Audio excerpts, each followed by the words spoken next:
दोस्तों, आज की कहानी है। बहू, तुम अपनी ननदों को दीदी कहकर बुलाया करो। दोस्तों, कहानी शुरू करने से पहले अगर आपने हमारे चैनल को सब्सक्राइब नहीं किया है तो सब्सक्राइब कर लीजिए ताकि आपके पास पहुंचे हर नया वीडियो। पूरे घर में हल्ला हो रखा है। मामी, काकी, सासी सभी आपस में खुसर फुसर करके बहू के संस्कारों पर सवाल खड़े कर रही हैं। सभी बिंदु जी को अपनी बहू से बस के रहने की सलाह दे रहे हैं। घूंघट के अंदर से नई बहू रश्मि ये सब अच्छे से महसूस कर रही थी। डरी सहमी सी रश्मि सारे रीति रिवाज निभाते हुए ये सोच कर परेशान हुई जा रही है कि ऐसा उसने क्या कर दिया आते ही कि सभी लोग उसी के आस पास बिना ये सोचे कि मुझे भी सब सुनाई दे रहा है, मेरे बारे में उल्टा सीधा बोल रहे हैं।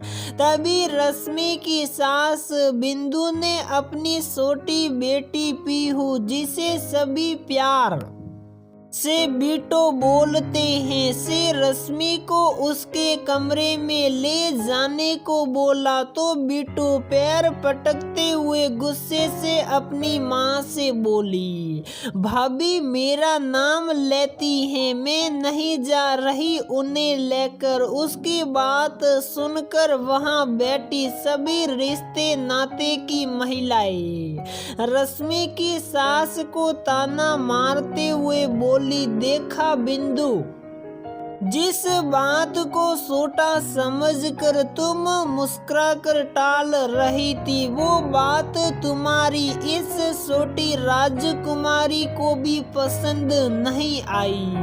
अरे बहू ने आते ही अपनी ननद को नाम से पुकार लिया। अब तुम समझ लो कल को कहीं अपनी बड़ी ननद को भी नाम से न पुकारने लगे।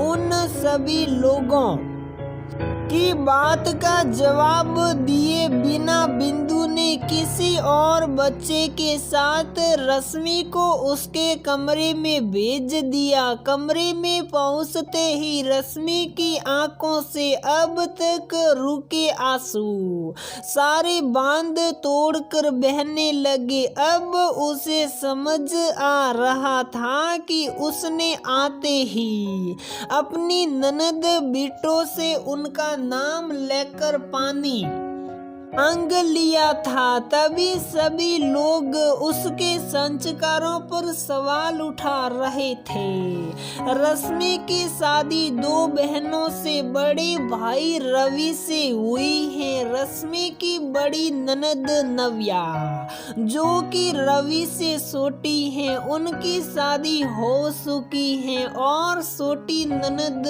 बिट्टो बहुत प्यारी सी सुलबुली सी लड़की है। रवि जब भी रश्मि से बात करता था वो बिट्टो की शैतानी का एकाधी किस्सा जरूर सुनाता था, जिन्हें सुनते सुनते रश्मि को भी बिट्टो से बिल्कुल अपनी छोटी बहन की तरह ही प्यार हो गया था। उसने तो ये सोचा ही नहीं था कि ससुराल में अपनी से आधी उम्र की बच्ची का भी नाम नहीं ले सकते। तभी दरवाजे पर आहट सुनकर रश्मि अपने आंसू पोंछ कर सहज होने का प्रयास करने लगी। भाभी आपको माँ नीचे बुला रही है। रश्मि की बड़ी ननद ने कमरे में आते हुए कहा। अपनी नई भाभी के गुलाबी गालों पर सूखे आंसुओं की लकीरें देखकर वो सारा माजरा समझ गई, पर रश्मि से बिना कुछ कहे टिश्यू पेपर से उसका चेहरा साफ करके उसे नीचे ले आई, जहां रश्मि की सास बिंदु और घर की सारी महिलाएं एकत्रित थी। बिंदु ने आगे बढ़कर रश्मि का हाथ पकड़कर एक कुर्सी पर बिठा दिया और बोली, बहू तुम अब अपनी दोनों ननदों को बारी बारी नाम लेकर बुलाओ।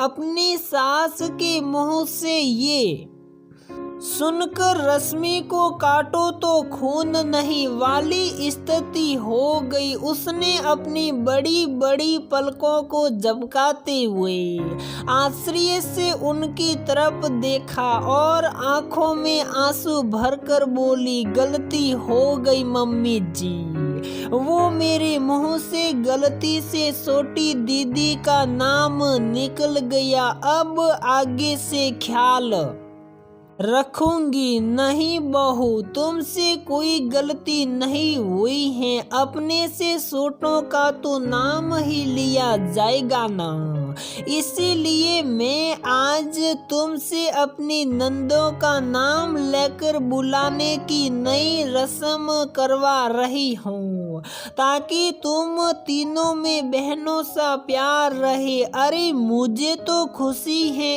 इस बात की कि तुमने आते ही बिट्टो को ननद की तरह नहीं बल्कि अपनी छोटी बहन की तरह उसे प्यार से नाम लेकर पुकारा। बहू तुम अपनी ननदों को दीदी कहकर बुलाओ और दिल में उनके लिए प्यार न हो तो वो सम्मान किसी काम का नहीं। वहां खड़ी रश्मि की दोनों ननद रश्मि के गले में बाहें डालकर बोली, माँ हम भाभी की बहन नहीं दोस्त बनना चाहते हैं, ताकि हम लोगों का प्यार कभी भी कम न हो।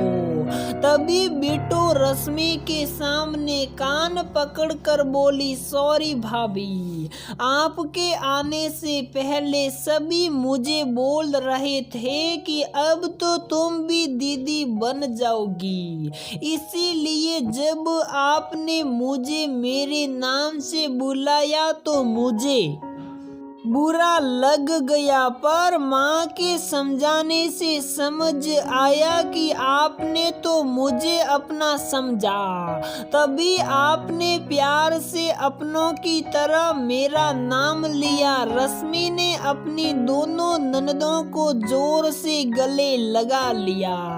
तीनों के सर पर हाथ फिराती बिंदु की आंखों से भी खुशी के आंसू बहने लगे थे और वहां खड़ी सभी महिलाएं ताना देना भूलकर उनके आपसी प्रेम की सराहना करने लगी थी।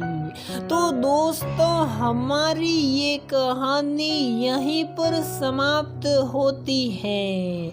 अगर आपको हमारी ये कहानी पसंद आती है तो प्लीज वीडियो को लाइक करें, शेयर करें और हमारे चैनल को सब्सक्राइब जरूर करें।